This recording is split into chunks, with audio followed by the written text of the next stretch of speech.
Now I'm on Central Florida News, West News, Flagler County Sheriff's Office.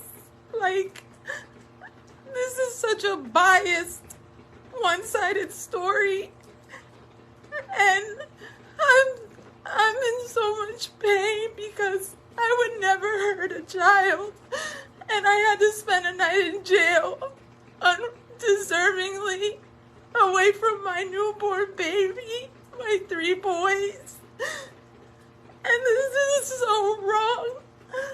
So to clear things up, last week my son was attacked by a kid in his school. My son is 12. He just turned 12. He skipped a grade. He's in the 8th grade.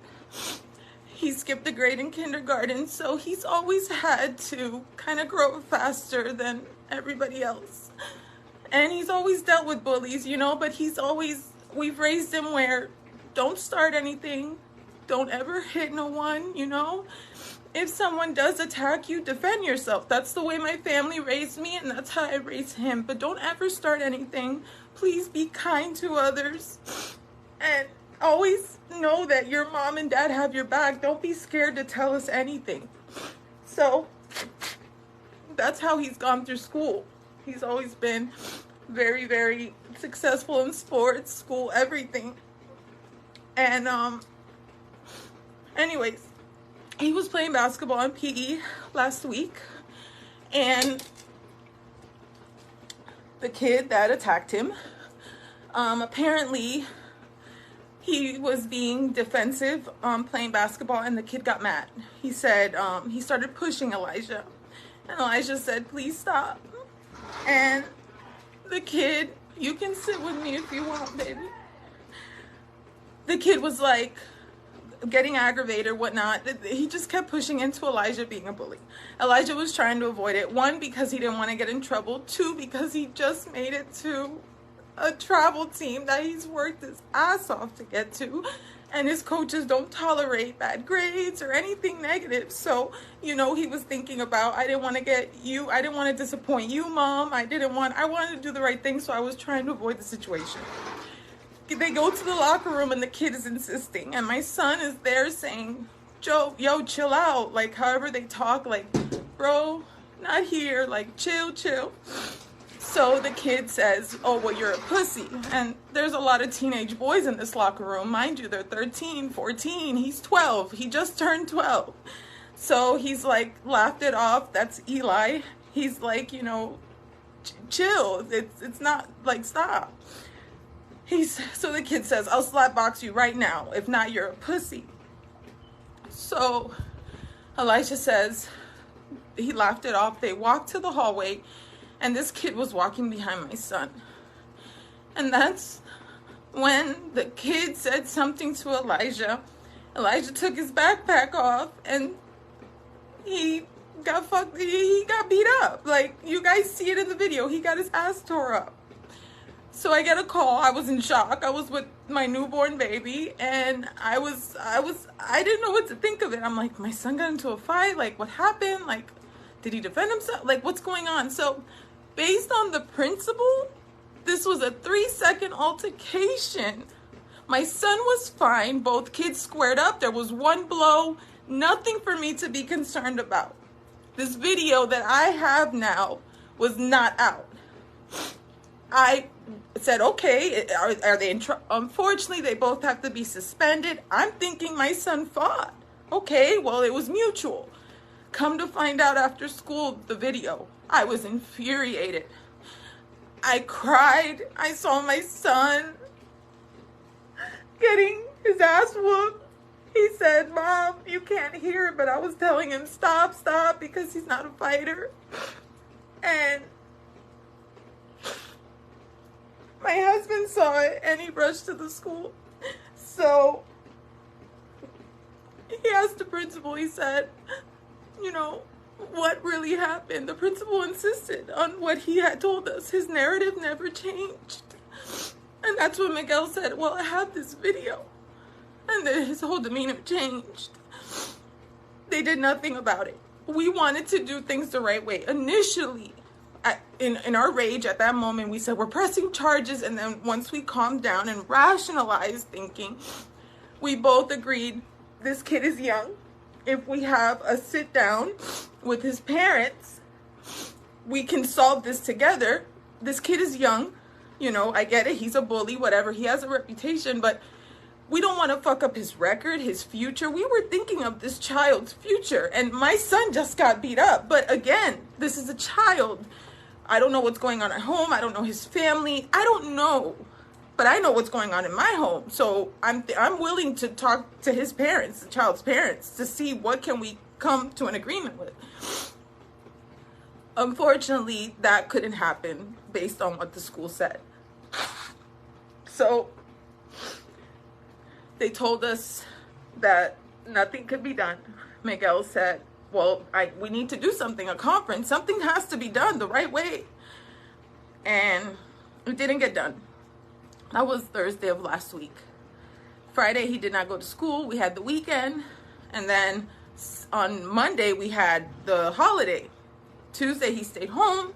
And on Wednesday, we were prepared. We said, we got to be careful. Elijah, do not instigate. Do not look at him. If he says anything, laugh it off.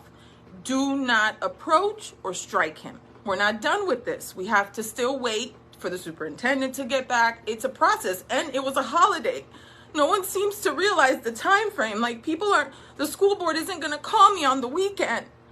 And it's Labor Day month. Like, it was 3 days. So we had nothing we can do. What am I going to do? Look for this kid? Look for his parents? That's not what I wanted to do, or I did.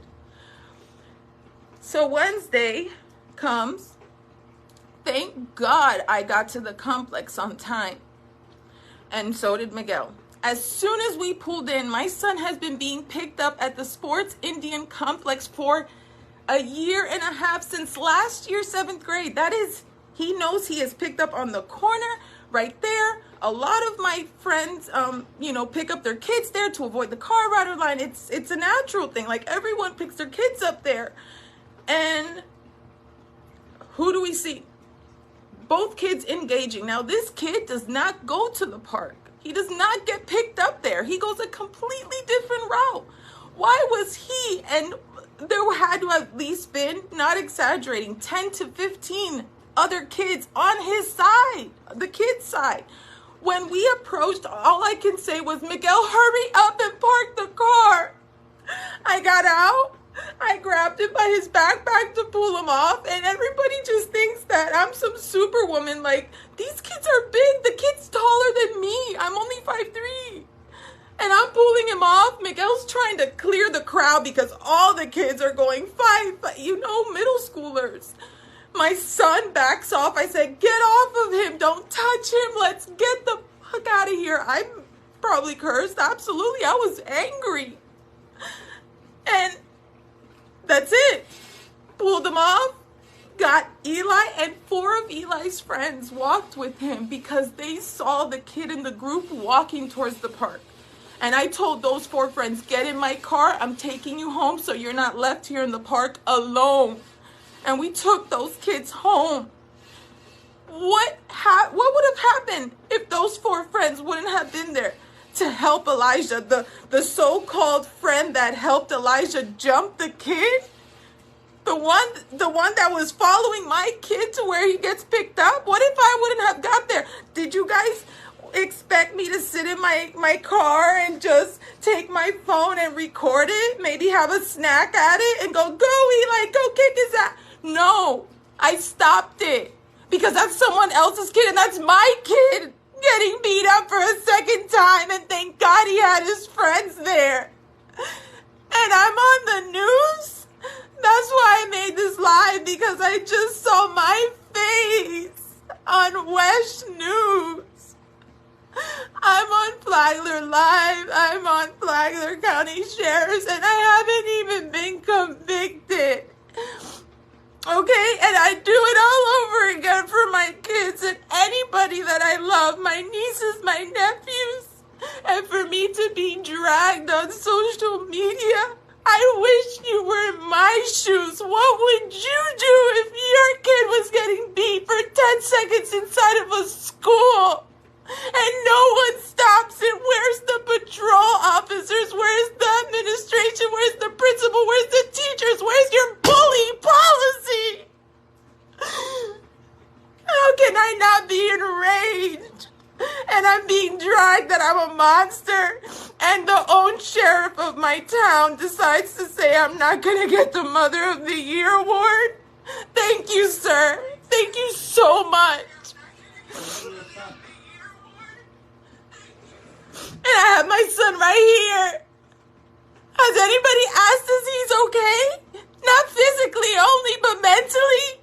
His mom's all over the news, but no one has heard our side because we wanted to do the right thing. I could have easily pressed charges on that kid, but I have kids of my own, and I would love for someone to take into consideration my kid's future the way I did that kid's future.